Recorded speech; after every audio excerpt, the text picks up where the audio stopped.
요한복음 11장 내용을 통해서 보면은 전체의 핵심 내용이 있어요. 그 핵심 내용은 우리가 잘 알고 있는 11장 25절, 26절 말씀입니다. 이 말씀은 예수님의 선언이 되겠죠.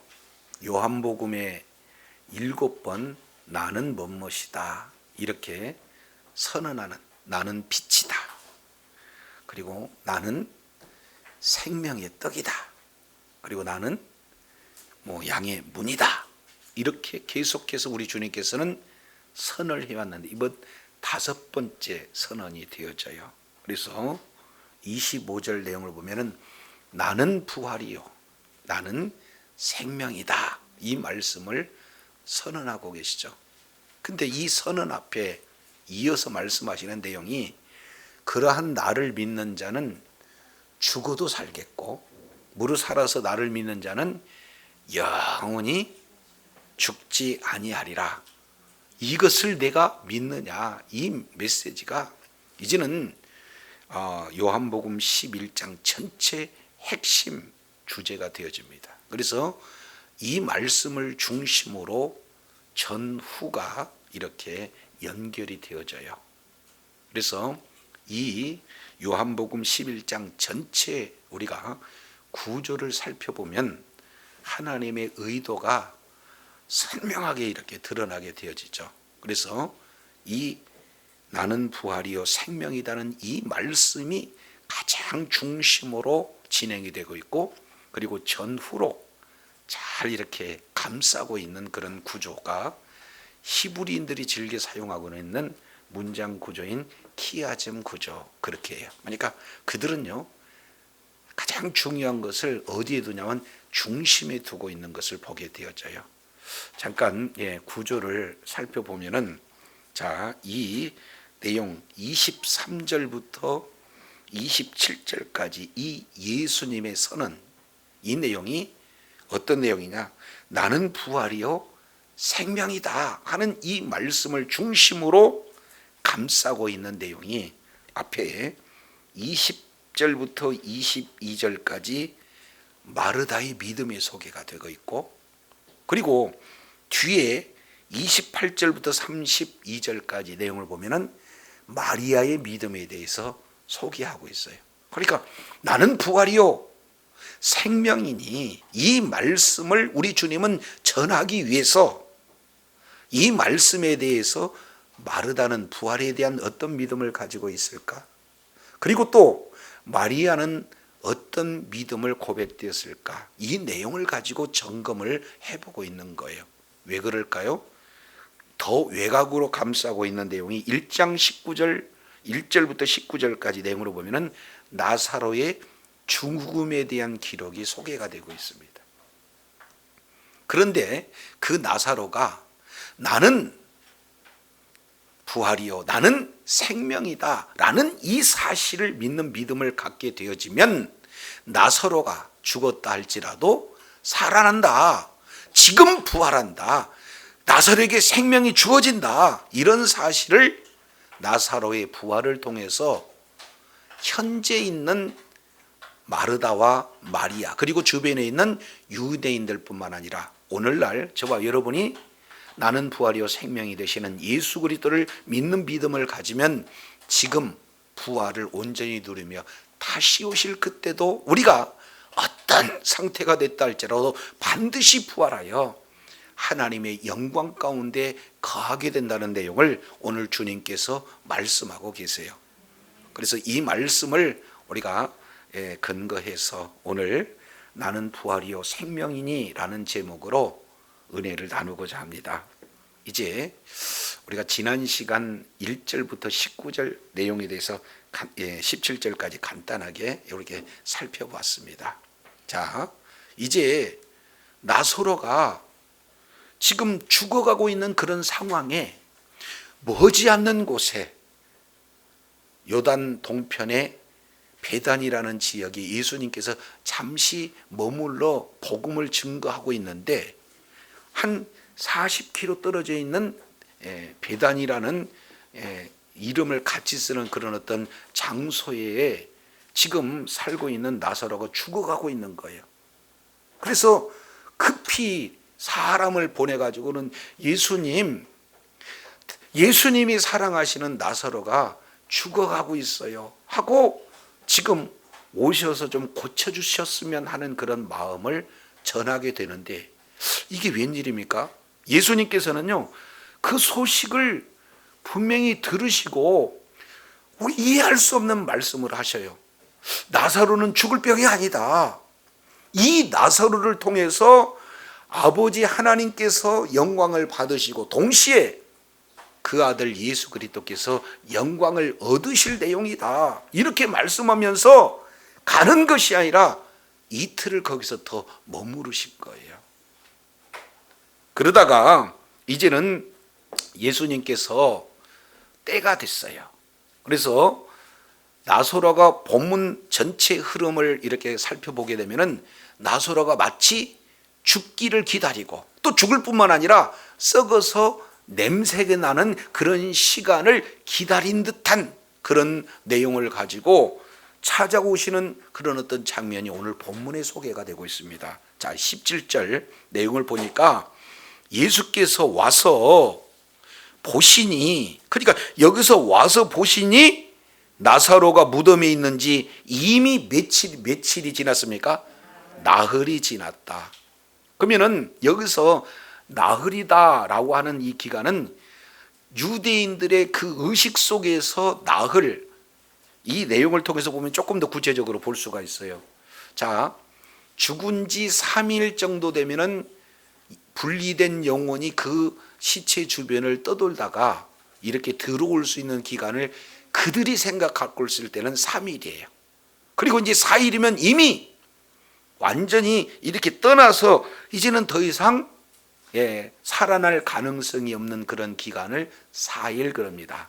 그러니까 여기서 이제 하루 이틀 사흘 나흘이 진행이 됐다. 그러면은 이제는 죽은 상태인데 완전히 죽은 상태, 더 이상 영혼이 돌아올 수 없는 완전히 죽은 상태, 이 시간을 나흘 그래요.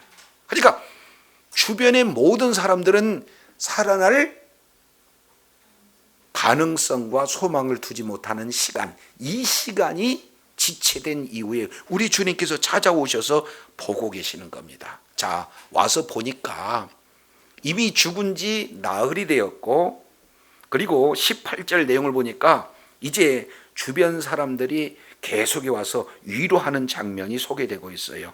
자, 18절, 베다니는 예루살렘에서 가깝기가 한 오리쯤 되매, 여기서 오리라고 하는 것은 우리로 본다면 한 3km, 그러니까 아주 가까운 지역이에요. 그래서 가까운 지역이다가 보니까 지금 많은 유대인들이 마르다 그리고 마리아 그리고 그 오라비의 일 때문에 위문하러 왔더라, 이렇게 표현하고 있습니다.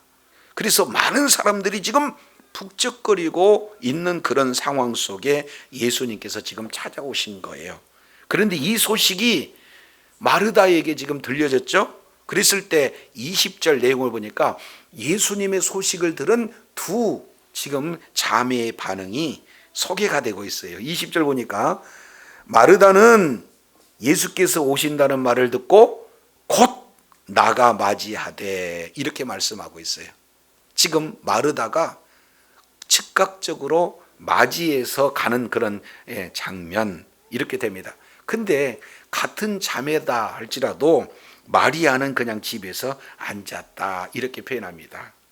이 내용을 누가복음 10장 38절 39절 이 내용을 통해서 보면은 두 자매가 성격이 참 다르다는 것을 우리는 확연히 알 수가 있습니다. 마르다는 조금 활동적이고 적극적인 그런 성품이에요. 우리로 본다면 좀 외향적인 성격.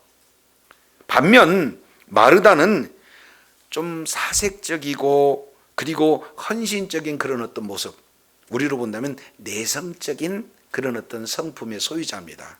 자, 그랬을 때 마르다는 그 성품에 걸맞게 예수님 오시자마자 자기 마음을 그대로 드러내는 거예요.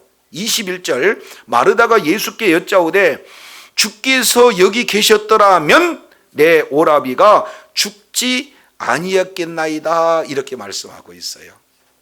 지금 마르다는 예수님을 보니까 여기 좀 속상함이 있어요. 좀 섭섭함이 이렇게 드러나는 거예요. 왜 그러냐면 다른 사람도 아니고 예수님이 사랑하시는 나사로잖아요. 예수님이 한 번도 보지 못하는 사람들이 예수님의 그 능력을, 예수님께서 기도하시면은 기적을 베풀어 주셨던 그런 내용들을 한 번도 예수님을 만나보지 못한 사람도 체험했잖아요. 그런데 예수님이 사랑하는 나사로가 병들어 죽게 되어서 사람을 보냈는데도 이제야 오십니까? 그래서 주님께서 여기 계셨다면 오라비가 죽지 않았을 텐데 지금 시간이 좀 늦은 것 같아요. 이러한 속상함, 그런 섭섭함을 예수님 만나자마자 반갑기도 하지만 자기의 그런 어떤 심령을 그대로 고백하고 있는 거예요. 근데 여기에서 마리아는 상당히 중요한 믿음을 가지고 있어요. 죽을 병에 놓여 있는 자기 오빠다 할지라도 예수님이 계시면 살겠다는 그런 믿음은 가지고 있어요. 그러나 이 내용을 자세히 살펴보면은 마르다의 믿음의 허점이 보여집니다. 왜 그래요? 주께서 여기 계셨더라면 이런 조건이 붙어지는 거예요. 예수님은요, 시간과 공간을 초월하시며 역사하시는 분이 바로 예수님이거든요. 그런데도 마리아가 알고 있는 내용은 예수님은 죽을 자도 살리는다는 것은 알지만 꼭 여기 계셨어야 된다는 시간과 장소에 예수님이 갇혀 있는 그러한 제안을 받는 예수님으로 오해하고 있는 것을 지금 보게 됩니다. 그러면서 더 심각한 것은 22절이에요. 나는 알고 있는 것이 뭐냐? 지금이라도 이제라도 주님께서 무엇이든지 누구에게 구한다? 하나님께 구하는 것을 누가 주신다? 하나님이 주신다 라는 사실을 알고 있다는 거예요. 이걸 조금 더 자세히 본다면 예수님이 하나님께 구하면 하나님이 예수님께 주신다라는 사실로 미뤄봤을 때 높은 사람이 낮은 사람에게 구해요? 낮은 사람이 높은 사람에게 구해요? 그렇습니다. 낮은 사람이 높은 사람에게 구한다는 것이 일반 통념 아니에요? 이런 내용으로 본다면 예수님은 아버지이신 하나님보다 좀 낮은 분, 그리고 그 낮은 분이 하나님 아버지께 구해야 받아서 이루시는 그런 분으로 지금 오해하고 있다 그 말이에요. 예수님과 하나님은요, 본질은 하나세요. 그러니까 동일한 영광과 동일한 능력과 동일한 권세가 있는 분이 우리 예수님임에도 불구하고 지금 마르다는 이 내용을 지금 잘못 오해하고 있는 거죠. 그래서 장소의 제한을 받고 또 시간의 제한을 받고 또 예수님이 좀 이제 능력 면에서도 권위 문제에서도 좀 낮은 분으로 오해하고 있는 그런 모습들을 보게 됩니다. 근데 심각한 것은요, 22절 하반절 내보니까 한 가지 더 추가적으로 표현하고 있는 내용은 뭐냐면, 자, 하나님이 주실 줄을 믿습니다 그랬어요? 아나이다 그랬어요? 아나이다 그랬습니다. 그러니까 믿는 믿음보다도 오히려 자기가 알고 있는 지식을 더 드러내는 이런 지식 중심의 그런 어떤 믿음이 마르다가 가지고 있는 내용이에요. 물론 좀 섭섭하고 속상하기도 해서 예수님 앞에 드리는 내용이다 할지라도 그 중심 가운데 보니까 마르다의 믿음이 그대로 지금 연약하다, 아주 초보적인 믿음의 수준이다라는 사실을 마르다의 고백을 통해서 점검이 되어져요. 이 말을 들었던 예수님께서는 교정해 줍니다.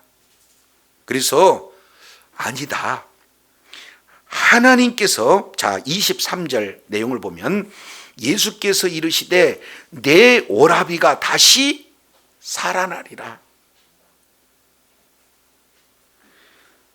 여기 계셔야 살아나는 게 아니라 지금 살아나야 되리라 하는 내용을 우리 주님께서 지금 말씀하고 계시는 거예요. 자, 그러니까 이 내용에 그러면은 아멘 하고 반응을 해야 될 거 아니겠습니까? 그런데 또 마르다가 그 연약한 믿음을 또다시 24절에 연이어서 고백하고 있는 내용이 뭡니까?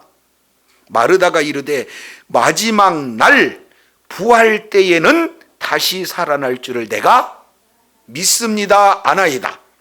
두 번째 아나이다. 그러면 자기가 알고 있는 내용은 뭐냐?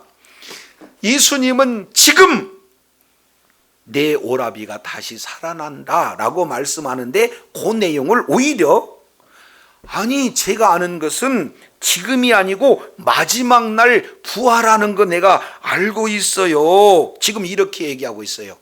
우리 주님은 지금 부활한다라는 사실을 강조했는데 본인은 의식 구조 속에 하나님은 예수님은 공간 그리고 예수님은 시간에 하나에 제약되어서 앞으로 부활될 것은 내가 믿어도 지금 부활된다는 것은 내가 못 믿어요 하는 그 의미가 이 속에 그대로 녹아져 있다 그 말이에요.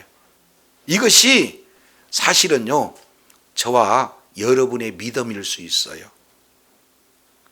지금 하나님의 나라가 임했습니다. 그리고 그 하나님의 나라 가운데서 하나님의 나라를 온전히 누려야 됩니다 라고 말은 하지만 내가 죽으면 나중에 주님이 다시 오실 때 하나님의 나라가 들어가지 죽어야 천국 가지 이런 생각으로 가득 차고 있는 그런 신앙의 모습이나 마르다의 고백이나 사실은 다를 바가 없어요.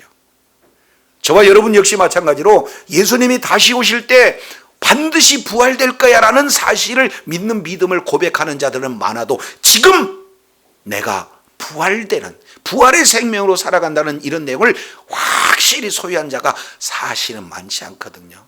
그래서 지금 마르다가 마지막 날에 부활된다는 사실을 아나이다 하는 내용은 현재적 부활보다는 미래적 부활에 치우쳐져 있는 것을 보게 돼요. 이것은 그 당시 유대인들의 가르침과 그대로 일치하고 있는 것을 보게 되어져요. 그러니까 믿는 믿음이 살아있는 믿음이라고 보다는 뭐예요?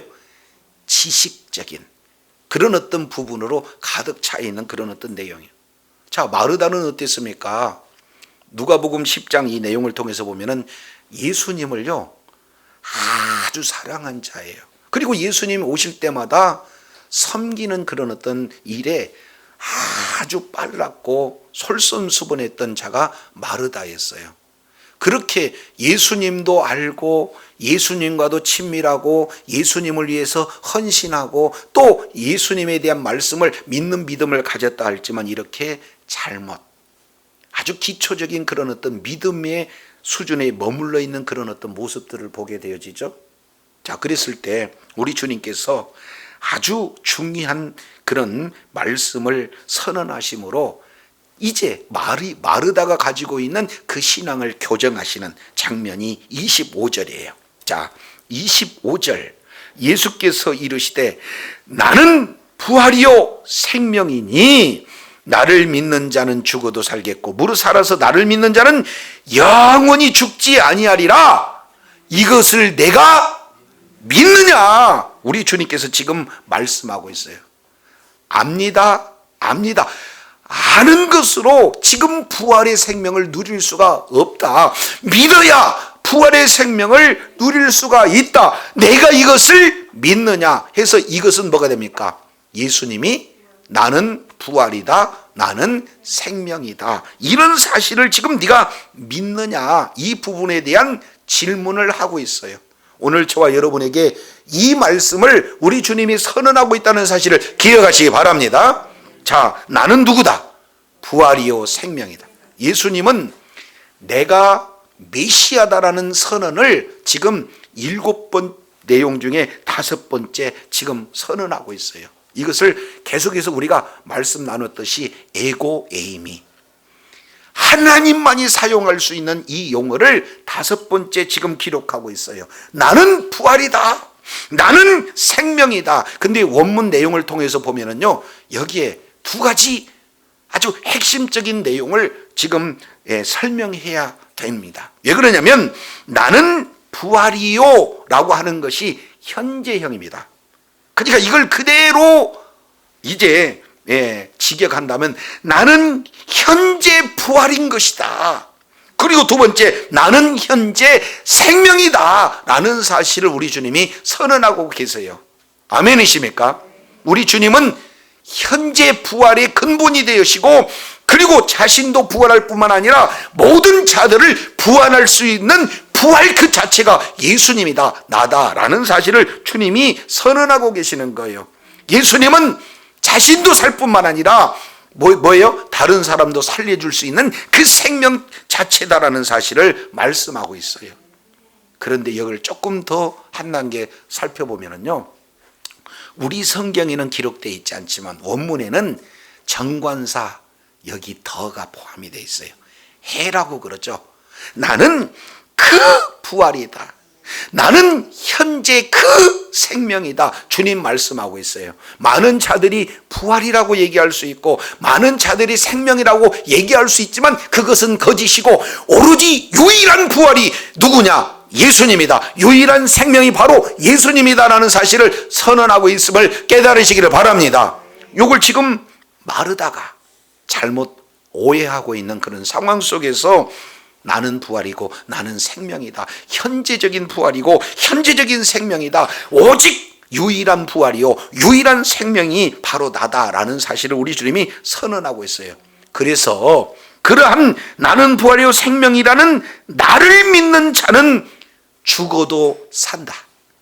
지금 여기서 죽는 것은 누구를 얘기하냐면은 지금 상황 속으로 보면은 나사로를 얘기하고 있죠. 나사로가 지금 죽어도 지금 현재 살아.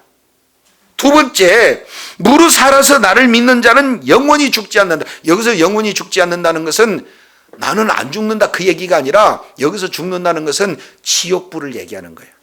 그렇지 않습니까?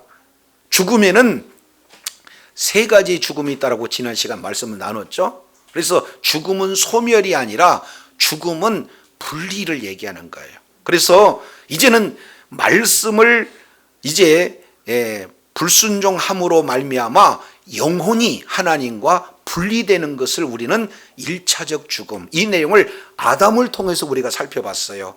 선악과를 따먹으면 죽으리라 해서 즉시 죽은 게 아니라 살아서 950년 정도 이렇게 살았잖아요. 그러니까 영혼이 분리가 되는 것을 영혼의 죽음 이렇게 말씀하고 있고, 두 번째, 아담은요 죽으리라는 그 말씀 그대로 실제 죽었어요. 이 얘기는 영혼과 몸이 분리되는 것을 2차적인 죽음. 그리고 주님께서 다시 오실 그때에 이제는 영원한 분리가 이루어지는 거예요. 하나님과 영원한 분리, 천국과 영원한 분리, 그곳이 어디냐? 지옥이다. 그래서 여기서 나타나는 것은 이제 영원히 죽지 아니하리라, 이것은 지옥을 얘기하는 거거든요.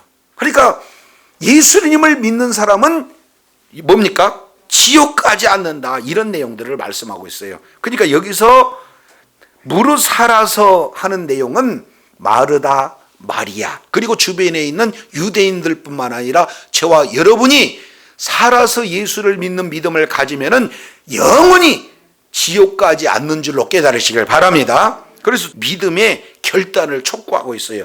이것을 내가 믿느냐? 이것을 내가 믿느냐? 주님께서 지금 말씀을 하고 있어요. 지금 이 내용을 내가 믿느냐? 그랬을 때 마르다가 지금 20절부터 24절까지 자기의 잘못된 믿음을 교정시켜 주시는 예수님, 그리고 예수님이 정확하게 누구신가를 주님께서 선언하시는 이 말씀을 듣고 네가 믿느냐, 이런 고백에 세 가지로 반응을 해요. 자, 27절 내용을 보면은 첫 번째, 이르되 1번 주여 그러하여다. 이것을 다른 말로 표현하면 주여 믿습니다. 다른 말로 아멘, 이렇게 표현한 거예요. 아멘이십니까? 오직 주만이 부활이요 생명인 줄로 믿습니다. 그랬더니 아멘 하는 신앙을 가졌다 그 말이에요. 두 번째, 주는 그리스도시요 세상에 오시는 하나님의 아들이십니다 라는 사실을 말씀하고 있어요. 믿음의 내용을 정확하게 베드로가 예수님은 누구냐라고 물어봤을 때 주는 그리스도시요 살아계신 하나님의 아들입니다 라고 고백했던 그 고백을 이제 누가 진행을 하고 있어요? 마르다가 하고 있어요. 예수는 그리스도시요 살아계신 하나님의 아들이십니다 라고 정확한 믿음의 내용을 고백하고 있어요. 세 번째 내용을 통해서 보니까 이제는 내가 이 사실을 아는 것에 머무른 것이 아니라 이 사실을 제가 믿습니다. 이런 믿음의 반응을 세 가지로 이렇게 표현하고 있어요. 저와 여러분, 이런 믿음의 반응이 저와 여러분의 반응이 되기를 원합니다. 그런데 아멘은 했지만 우리가 이 내용이 입술로만 고백돼서는 안 된다 그 말이에요. 이 믿음의 내용이 정확하게 고백이 되어지고 고백되진 내용이 저와 여러분의 심령 가운데 생명이 되어지기를 축원합니다. 왜 그러냐면 이 고백이 하고 난 다음에 이제 예수님께서 나사로 무덤 앞에 가가지고 돌을 옮겨 놓아라 해서 이제는 부활의 주님, 생명의 주님을 정확하게 보여주시면서 나사로가 죽는 것은 죽을 병이 아니라 하나님의 영광을 위하는 거고 하나님의 아들의 영광을 위하는 것이다 해서 나사로를 살림으로 나사로를 부활시킴으로 말미암아 하나님이 영광 받으실 그 결정적인 찬스에 이렇게 고백했던 마르다가 아니 예수님 죽은 지 나흘 됐어요. 냄새도 나요. 이거 잘못하면 주님 망신당하잖아요. 하지 마세요 하고 막고 있는 자다 그 말이에요. 입술의 고백은 정확한 신앙 고백이지만 실제 삶에 적용해 봤을 때 안 믿어요.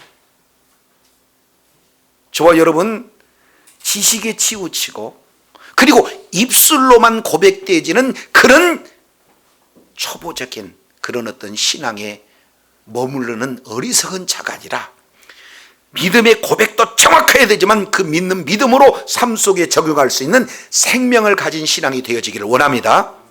이게 굉장히 중요해요. 자, 그래서 정확하게 알기는 알았잖아요. 27절에 주여 그러하여다 주는 그리스도시요 세상에 오시는 하나님의 아들이신 줄 내가 믿습니다. 생명이 못된 것은 우리 주님은 아시지만 믿음의 고백은 정확하니까 자 28절로 연결해서 주님 말씀하죠. 이 말씀을 하고 돌아가서 가만히 그 자매 마리아를 불러 말합니다. 왜 그러냐면 우리가 지난 시간 살펴봤지만 예수님이 이렇게 유대인들에게 이렇게 선언했어요. 아버지와 나는 하나다. 그러니까 유대인들이 신성 모독이다 해가지고는 예수님을 돌로 죽이려고 하는 그런 아주 악감정을 가진 유대인들에게 예수님이 지금 유월절에 죽어야 되는데 나사로에 지금 살리러 오셨다가 돌 맞으면 안 되잖아요. 그러니까 조용히 데리고 와라. 지금 마르다 그리고 마리아 이들은 믿음의 점검이 필요한 거죠. 내가 곧 부활이요 내가 곧 생명인데 이런 확실한 믿는 믿음에 거하는 것을 우리 주님이 지금 점검하고 계시는 거예요. 그래서 조용히 부르는데 마리아가 참 예수님을 사랑해서 이게 태도가요 너무 적극적입니다. 자 보세요. 29절 이 말을 들으면 조용히 나와야 될 텐데 마리아가 이 말을 듣고 급히 일어나 예수께 나옵니다. 그러니까 예수님은 아직 마을로 들어오지 아니하시고 마르다가 맞이했던 그곳에 그대로 계시니라. 이게요 예수님이 지금 어떤 의도를 가지고 나사로에게 왔는지를 그대로 보여주고 있는 장면이에요. 자, 왜 그러냐면 예수님이 이제 그냥 죽었다 하나의 그냥 조문하러 왔다 그러면은 어디로 들어가야 돼요? 아니 문상객이 어디로 가요? 죽음의 시체가 가지고 거기 가서 뭐 분향하든지 애곡하든지 이런 어떤 내용을 해야 되는데 나사로가 죽었다는 사실을 알고 왔는데 죽음 거기 가서 애곡하지 않고 밖에서 지금 이렇게 버티고 있다 그 말이에요. 우리 주님이. 그 얘기는 목적이 좋은 목적이 아니다. 그러면 어떻게 되는 거예요? 1장 11장 4절 참 중요합니다. 나사로가 죽을 병이 아니라 하나님의 영광을 위함이요 하나님의 아들이 영광을 얻게 하는 내용이다 그 말이죠. 그러니까 죽는 내용이 목적이 아니고 하나님이 영광을 받으시기 위한 내용이에요. 그래서 하나님이 영광을 받으시려면, 예수님이 영광을 받으시려면 죽은 나사로를 뭐 하시기 위해서? 살리러 오셔야 되니까 어디로 가야 돼요? 무덤으로 가야 돼. 그곳으로 가시기 위해서 마을에 들어오시지 않습니다. 조용히 지금 마르다 그리고 이어서 마리아를 부르시는 그런 어떤 장면이 되어지는 거죠. 자, 그래서 31절 마리아와 함께 집에서 위로하던 유대인들이 그가 급히 일어나 나가는 것을 보고 고카르 무덤에 가는 줄로 생각하고 따라가요. 그러니까 조용히 살며시 우리 주님을 맞아야 맞는데 급히 가니까 이들이 고가로 따라가는 거예요. 이 문화를 통해서 보면은요, 그들은 전문 울음꾼들이 있어요. 아예 값을 지불하고 애곡하는 그런 사람들을 모집합니다. 그래서 막 구슬프게 울어주면 옆에 사람들도 동조해 가지고 또 울어주는 그런 어떤 문화가 지금 이스라엘의 장례 문화거든요. 그러니까 고카로 가는구나 그러니까 의무적으로 지금 따라오고 또 그들과 함께 또 애곡해 주기 위해서 따라오는 사람들이 지금 우르르 몰려버리는 그런 어떤 상황이 되어지는 거예요. 자, 그런데 자매가 성격이 참 달라요. 근데 태도도 다릅니다.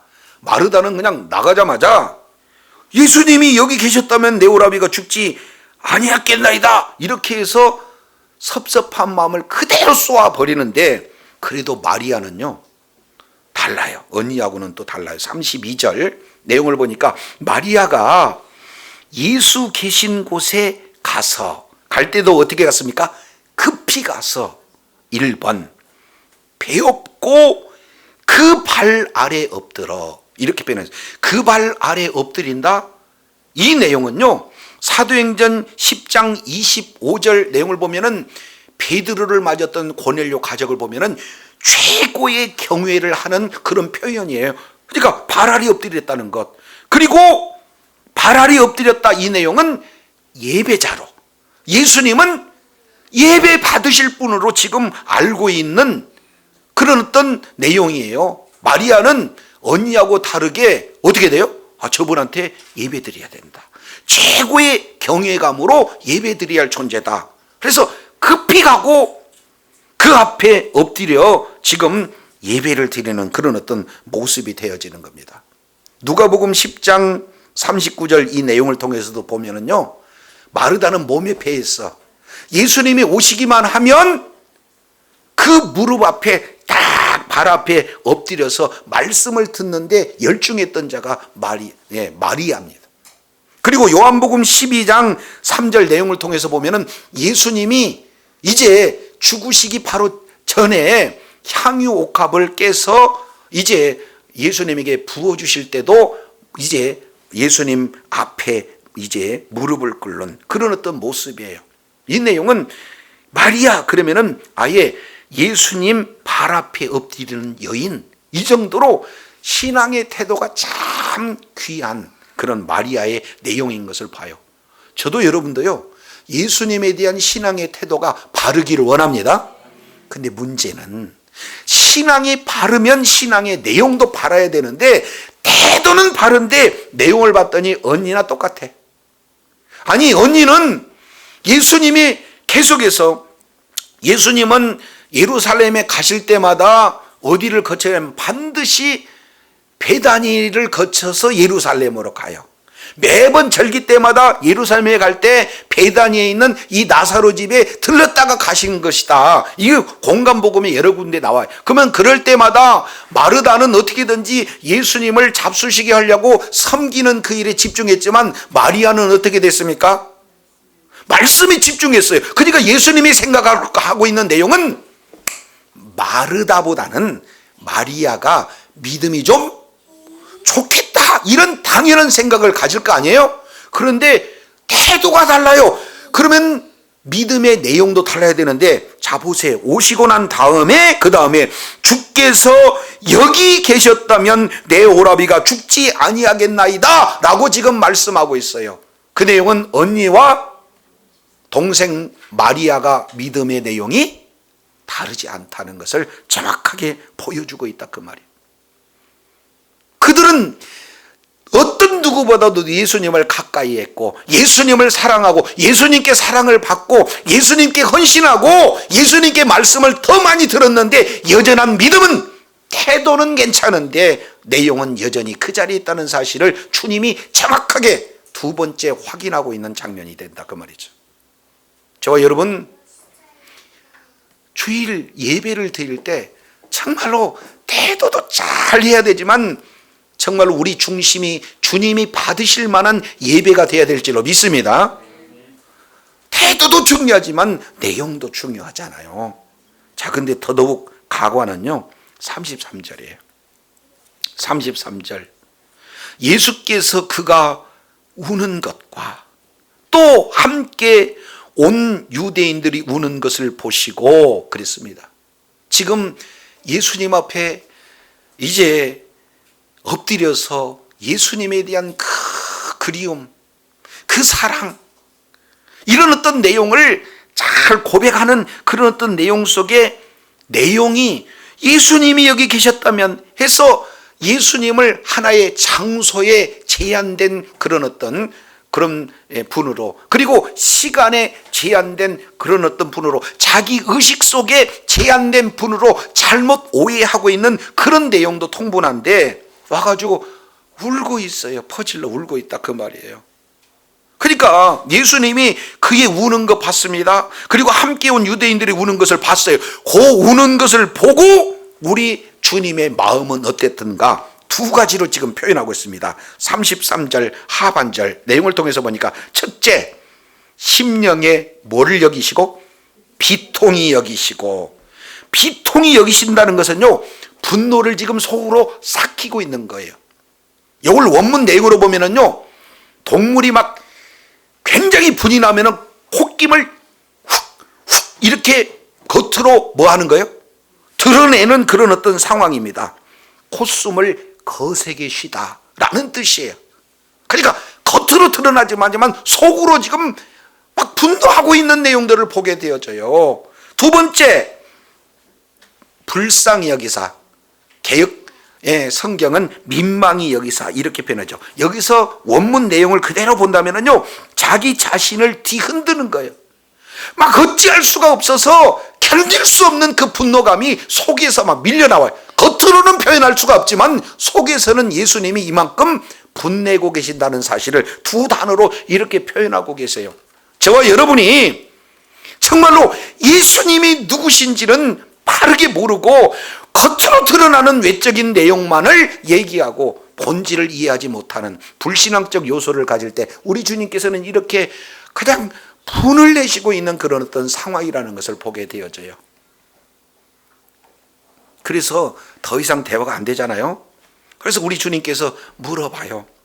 그를 어디다가 두었느냐? 지금 이렇게 말씀을 하고 있어요.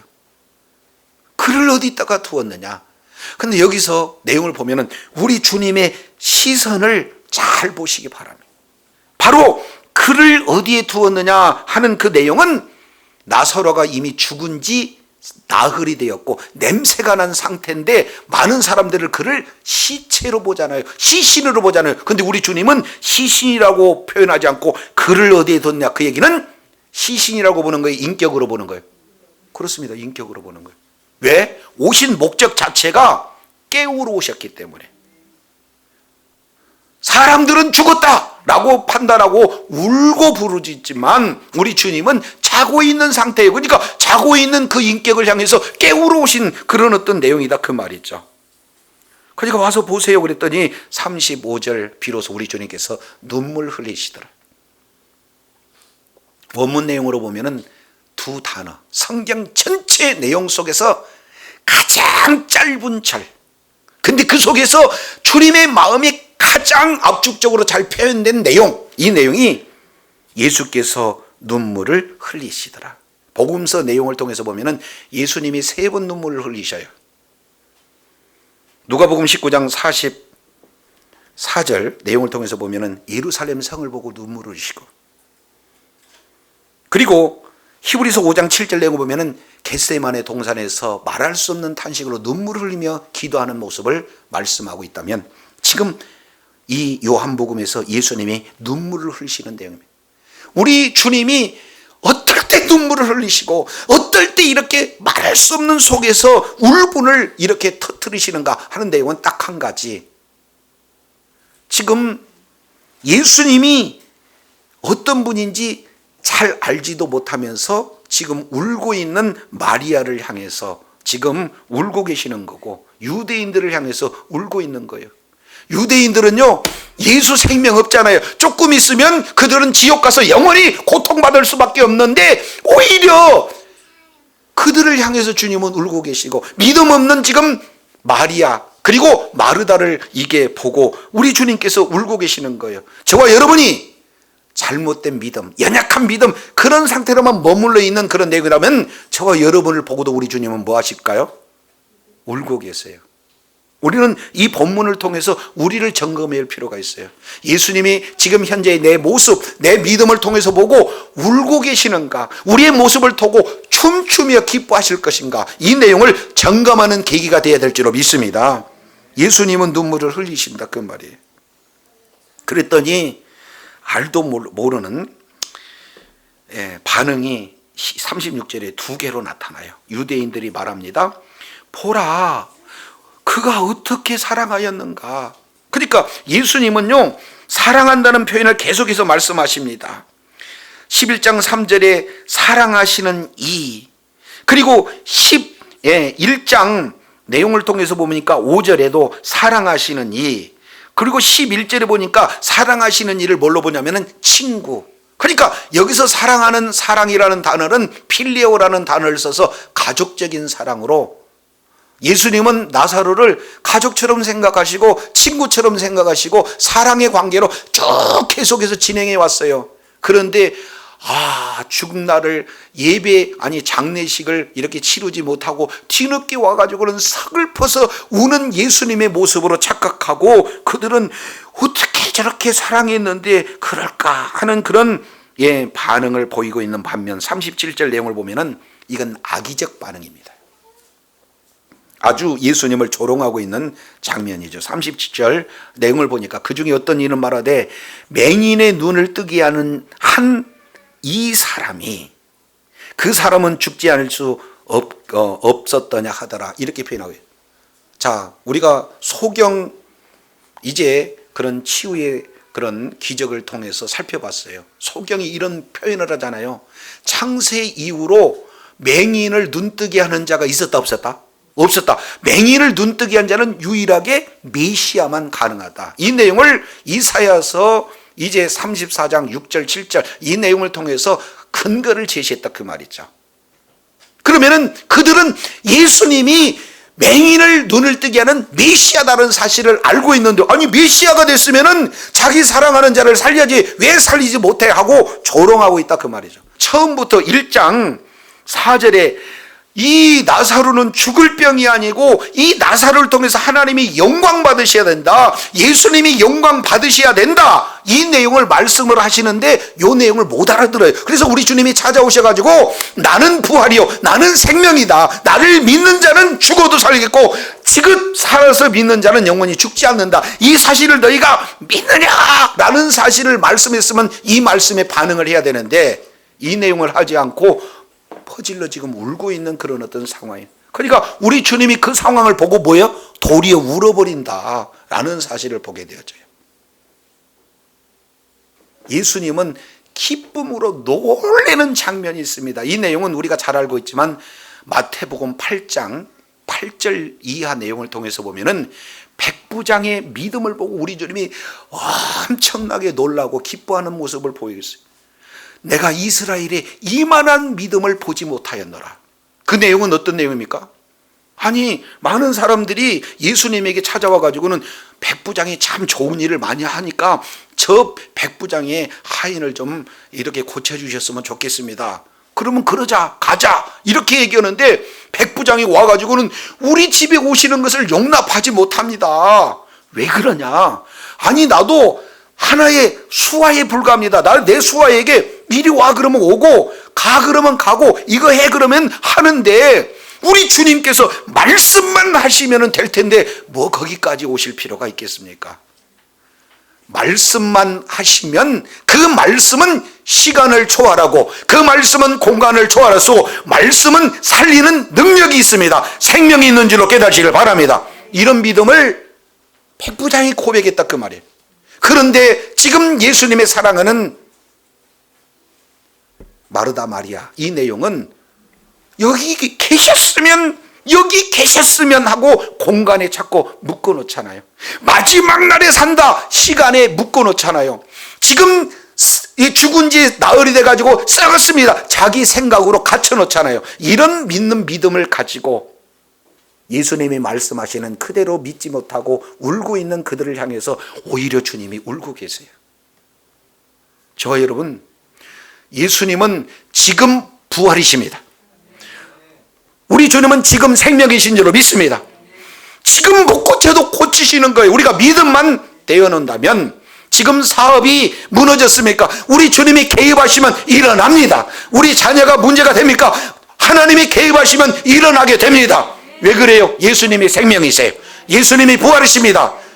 근데 이걸 안 되고 우리가 주님께 제대로 이것을 믿음을 반응하지 못하고 세상의 지혜로, 세상의 지식으로 우리의 생각을 고정하는 이런 모습을 우리 주님이 보신다면, 마르다와 마리아 그리고 그 주변에 함께 있던 유대인들의 모습을 보고 눈물을 흘렸던 그런 예수님이 우리 보고 눈물을 흘리지 않겠습니까? 반대로 히브리서 11장 5절 6절, 믿음이 없이는 하나님을 기쁘시게 할 수 없나니, 이렇게 말씀하고 있어요. 우리 주님이 기뻐하시는 것은 믿음의 반응이에요. 저와 여러분이, 예수님은 오늘 부활이십니다. 지금 부활이십니다. 이 현재 어려운 이 문제 속에서 이 내용의 부활이 되시고 이 문제를 해결할 수 있는 생명이 바로 우리 주님이신 줄로 믿습니다. 이런 믿음을 저와 여러분이 이렇게 내어놨을 때, 백부장처럼 이제 그 믿음이 내어놨을 때 우리 주님은 기뻐 춤추시지만, 마르다와 마리아처럼 이런 제한된 상황 속이라면 우리 주님은 어떻게 돼요? 슬퍼하시고 통분하셔요. 오늘 이 본문의 말씀을 통해서 일평생 저와 여러분이 앞으로 천국 가요, 이 내용을 고백하는 마르다의 그런 고백이라면 주님의 마음이 불편하십니다. 그러나 저와 여러분이 지금 이미 저와 여러분에게 천국이 주어지고, 저와 여러분에게 이미 부활의 생명이 주어지고, 저와 여러분에게 영원한 영생이 저와 여러분에게 부어졌다면, 이 지금 주시는 하나님의 은혜 가운데 날마다 구원을 누리며 하나님 나라 안에서 주님과 동행하는 천국을 실감하는 삶이 바로 부활의 생명으로 살아가는 놀라운 은혜 가운데 거하는 자인 줄로 믿습니다. 주님 오시는 그날까지 이미 임한 예수 그리스도의 부활, 그 생명을 온전히 적용하며 누리며 하나님 나라를 온전히 경험하고 실감하는 그런 축복의 자녀들, 능력의 자녀들이 다 되시기를 예수 이름으로 축원합니다. 기도하겠습니다.